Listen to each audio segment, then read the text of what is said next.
goods and tea houses and taverns full of people decked in silks and pearls. It's truly a place of silk, flowers, and honey. On the water platforms at street corners, they even offered dried fruits, fresh fruits, salted sours, and preserves. All changed daily and never a one missing. And it's all free. Free? Who pays for those fruits? Surely not every household in the city can afford such generosity. Have you forgotten who owns Weiyang City? Ah, you mean Master Wen? Exactly. Master Wen. His Weiyang City stands on water. Decorated doors, gates, towers, and pavilions, all rising from vast waves. Blue skies and distant waters as far as the eye can see. Such is the majesty of the foremost of the four. Since when did the four get ranked? Merchant fools only smell money. I don't care what the Zhanghu says. That's how we see it. Last year at Weiyang City's water festival, a woman stole a golden cup from Master Wen's banquet and wouldn't let go. She told Master Wen she sneaked out to see the Ember of East. Now that she had, she needed proof or her husband would beat her. And guess what happened? No need to guess. Just tell us. Master Wen had all the golden cups from the banquet thrown into the water for people to take. The water sparkled with floating gold. Real gold. All of it. Such a generous and righteous man. Of course he's the foremost of the four. Ah, if only I'd been there. I'd have a family treasure by now. If Weiyang City is so wonderful, why are you here in Heaven's Pier? Well, some are born to live there, others to run merchant routes. What can you do? Heaven's Pier is nice too. Not many places left where you can live in peace. So, young master, sell me 100 jars of parting tears today. And next year, I guarantee you can open a second inn in Weiyang City. You'd have to take that up with Aunt Han. For now, you all enjoy our drinks.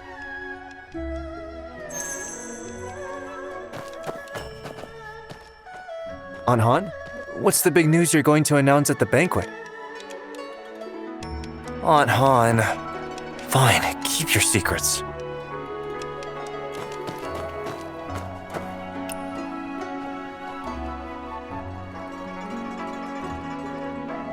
You came on the Northern Road, sir? Then, do you know what Yenyun is like now? We all know how cruel the Chiton are. 2 years ago, the late Emperor... his march to the north. I saw those troops by the Yellow River.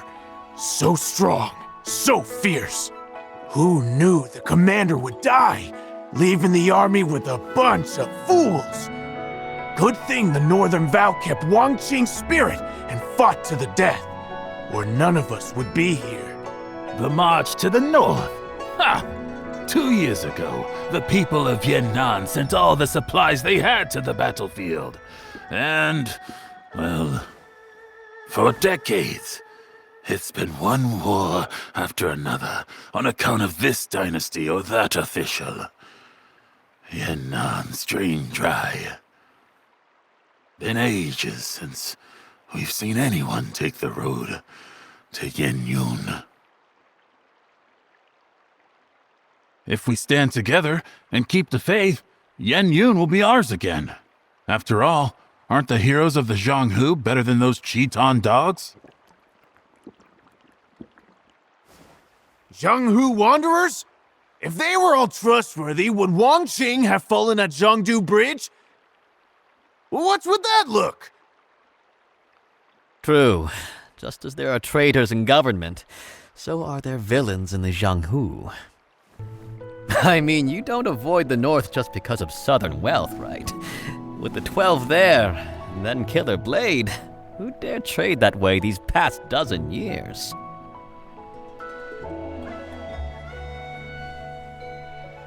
What's Killer Blade?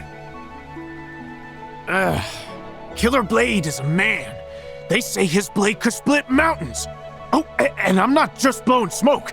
It's the truth. Over 10 years back, the 12 Calamities ruled the border. One night, a mountain near the border suddenly collapsed. Next morning, they were going to investigate when they found a wet package on the city wall. The eaves were too high to climb, and guards patrolled all night. Yet no one saw who did it. They used poles to get it down, and inside was the head of a man! Someone ended up on the wrong end of a blade and had his head taken off. Later, they found the body belonging to the head right where the mountain had split. It was a duel that had caused that disturbance. Huh? How do you know it was Killer Blade? Didn't you just say no one saw him hang the head? After committing such evil, he wanted everyone to know. That head was Master Bai of the Northern Vow. Came to kill the 12 so the Alliance could keep fighting. At first, no one in the Jianghu knew who had done it, until Bai's funeral. The 12 showed up and destroyed his coffin, so not even his corpse remained whole. Before leaving, they claimed Killer Blade was their 13th brother. Real birds of a feather, not a shred of shame among them. We've heard of Killer Blade too. As for the 12, they aren't that famous. Were they in league together? The 12 Calamities is old news. That's why you don't know. 12 people, all related, who just killed, robbed, and kidnapped. Killer Blade has his temper. Cross him, and you're dead. But he keeps his word. His parents died keeping a promise. So, you see, it's his family code. Well, that's why, after getting involved with the 12 Calamities, he was always bending over backward. The 12 weren't happy about this. They wanted to part ways, but feared his temper. So, they set a trap at a banquet, and wouldn't you know, his blade left 11 dead. And Killer Blade took that and drank wine from it.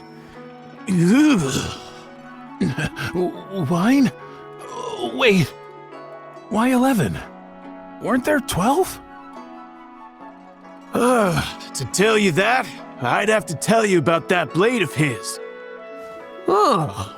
Wine's gone. Here, this runs on me, sir. Oh, so you're interested too, young master. Then I'll go on.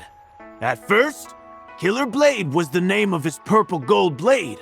Later, it became his name. That blade was forged from dark iron from the heavenly pool. And that dark iron, it was a gift from Zhang Wangchou, the first of the 12 Calamities. Hey, I'm not making this up. Just ask anyone at the border. Because of that, he swore never to use the blade on Zhang Wangchou. He probably never guessed that years later, when fighting Zhang for his life, he'd have to drop his blade and use his bare fists. So Zhong had the advantage, 11 helpers, and Killer Blade's promise not to use his blade, and he still lost? Killer Blade must be some fighter. Nonsense, he's just lucky. Without Well of Heaven Sect's meddling, he'd be dead and gone by now. But luck can change. If a man doesn't value his life or try to do good, he tends to make enemies. Then Killer Blade can become the Killed Blade in no time. You're a Jianghu wanderer yourself, aren't you, sir? That's right. I heard Killer Blade left the border and has shown up here in Qinghe. So, I came to see whose blade is really a killer. Mine or his. Young master, there's a guest in the side room. Go see to them for me, eh?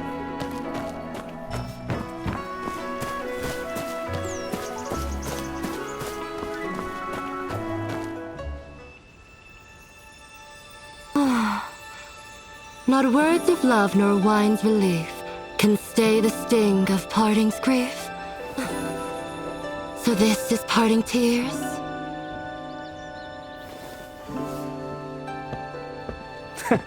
It seems you know your wine.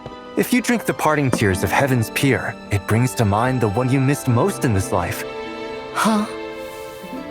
The one I miss most? Then tell me this. Does hatred count as missing someone? Well, missing someone means you're thinking about them, and love and hate both fit that bill, right?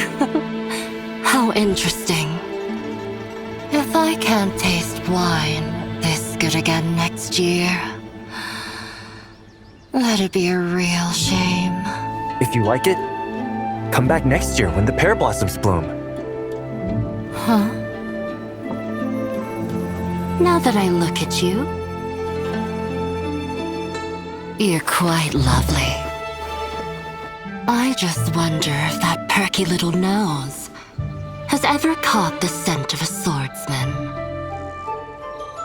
The scent of a filthy man.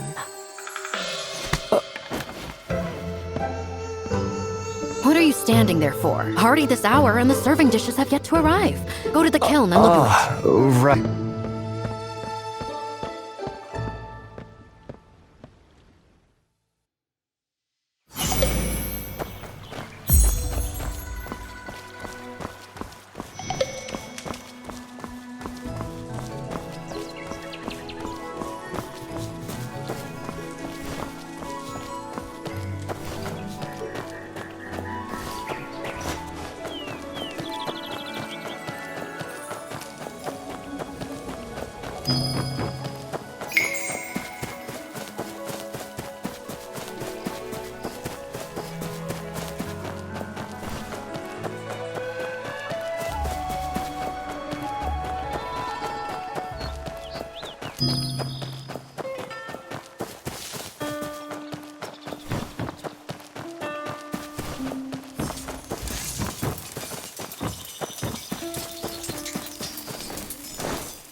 Oh, what to do? What to do?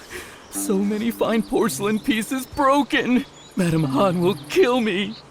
Oh, no, no, no. Wow. Oh my, young master, Things really got smashed to pieces here. Tell me what happened. There are so many visitors for Drunken Immortal Month, and things were quiet here at the kiln, so I went for a duel with someone. When I returned, everything was like this. Door wide open, wine jars shattered, and several shelves broken. Is anything missing? Nothing. I counted everything. It couldn't be ghosts from the ghost temple, could it? There are no such things as ghosts. Go find things of more jars from elsewhere. I'll investigate here. Oh, splendid! Oh, and these drunken beans are for Ruby. Give them to her for me? I can't right now.